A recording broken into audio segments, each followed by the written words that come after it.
Bismillahirrahmanirrahim. Assalamualaikum warahmatullahi wabarakatuh. Baik Bapak Ibu dan teman-teman guru semua, salam sehat dan bahagia. Pada video kali ini saya akan sedikit berbagi pemahaman tentang bukti dukung yang nantinya akan kita sertakan pada pengelolaan kinerja 2024 di PMM. Dokumen-dokumen pengelolaan kinerja guru dan kepala sekolah berdasarkan Peraturan Dirjen GTK Nomor 7607 Tahun 2023. Sebelum kita memahami dokumen-dokumen apa saja yang nanti akan kita unggah sebagai bukti dukung, mari kita lihat kembali rangkuman pada perencanaan kinerja kita. Pada rangkuman perencanaan kinerja, nanti akan terlihat bahwa RHK pertama kita atau RHK nomor 1 itu adalah praktek pembelajaran yang sudah kita pilih yang merupakan rekomendasi dari hasil rapot pendidikan sekolah kita. Sedangkan RHK kedua, ketiga, 4, dan 5 adalah RHK yang kita pilih pada pengembangan kompetensi. Pada menu rangkuman ini juga terdapat 2 RHK yang muncul secara otomatis yang terkait dengan KOSP dan dokumen rangkuman kehadiran guru. Munculnya secara otomatis kedua RHK tersebut berlaku untuk semua guru walaupun kita tidak memilihnya. Bukti dukung apa yang diperlukan untuk RHK nomor 1 ini kita bisa melihat di sini. Terkait dengan bukti dukung, kita bisa lihat di lampiran pada Perdirjen GTK tahun 7606. Di peraturan ini dijelaskan bahwa bukti dukung untuk praktek pembelajaran kita pada RHK 1 itu adalah hasil penilaian observasi kinerja guru menggunakan formulir D. Jadi kita harus paham ya Bapak Ibu apa yang dimaksud dengan formulir A, formulir B, formulir C, dan formulir D. Di Perdirjen GTK ini sudah disertakan rubrik penilaian kinerja guru dari mulai formulir A tentang perencanaan, formulir B tentang pelaksanaan, formulir C itu adalah tindak lanjut, sampai formulir D tentang refleksi. Sudah disertakan pula cara pengisian untuk kolom-kolom di semua rubriknya.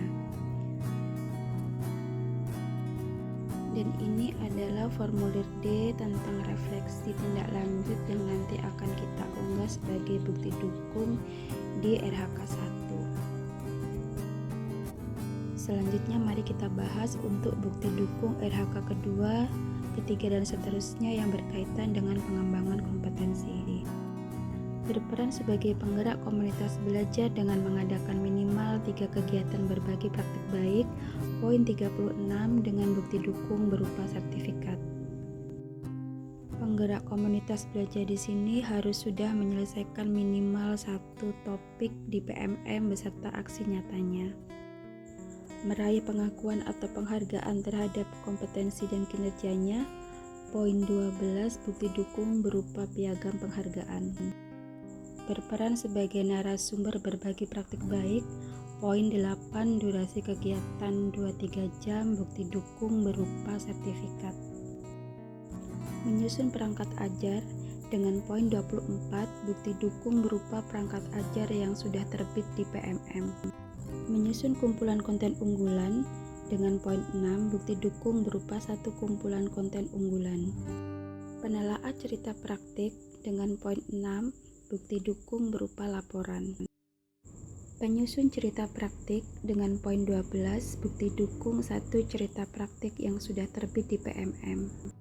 Berperan sebagai penelaah aksi nyata dengan poin 6 bukti dukung berupa laporan.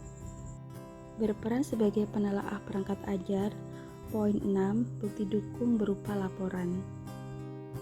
Berperan sebagai partisipan observasi praktek pembelajaran dengan poin 8 bukti dukung berupa laporan. Sebagai coach, mentor, fasilitator, atau pengajar praktik, poin 12 bukti dukung berupa sertifikat. Sebagai partisipan kegiatan seminar, lokakarya, dan konferensi, poin 4 bukti dukung berupa sertifikat. Sebagai peserta coaching atau mentoring, dengan poin 4 bukti dukung berupa sertifikat. Berperan sebagai peserta kegiatan pelatihan atau BIMTEK dengan poin 8 bukti dukung berupa sertifikat. Berperan sebagai peserta pelatihan mandiri di PMM dengan poin 8 bukti dukung berupa sertifikat topik.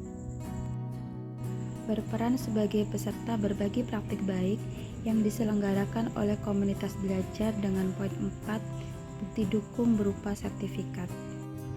Sebagai peserta program pelatihan dan pendidikan jangka pendek atau menengah, poin 128 bukti dukung berupa sertifikat. Berperan sebagai peserta praktik magang dengan poin 24 bukti dukung berupa sertifikat. Bagaimana Bapak Ibu? Sudah punya gambaran ya? Kira-kira RHK mana yang akan kita pilih sebagai pengembangan kompetensi kita? RHK yang kita pilih itu harus kita sesuaikan dengan kemampuan kita ya Bapak Ibu. Tentunya hanya diri kita yang bisa mengukur kira-kira mampu tidak kita mencapai atau merealisasikan RHK yang sudah kita rencanakan tersebut. Perlu kita pahami, pada penilaian kinerja, pengembangan kompetensi merupakan variabel yang dipertimbangkan. Artinya, capaian pengembangan kompetensi bisa digunakan sebagai pertimbangan dalam penilaian kinerja. Sedangkan unsur utama dalam penilaian kinerja adalah praktek kinerja dan perilaku kerja. Demikian Bapak Ibu yang bisa saya sharingkan. Semoga bermanfaat. Terima kasih. Wassalamualaikum warahmatullahi wabarakatuh.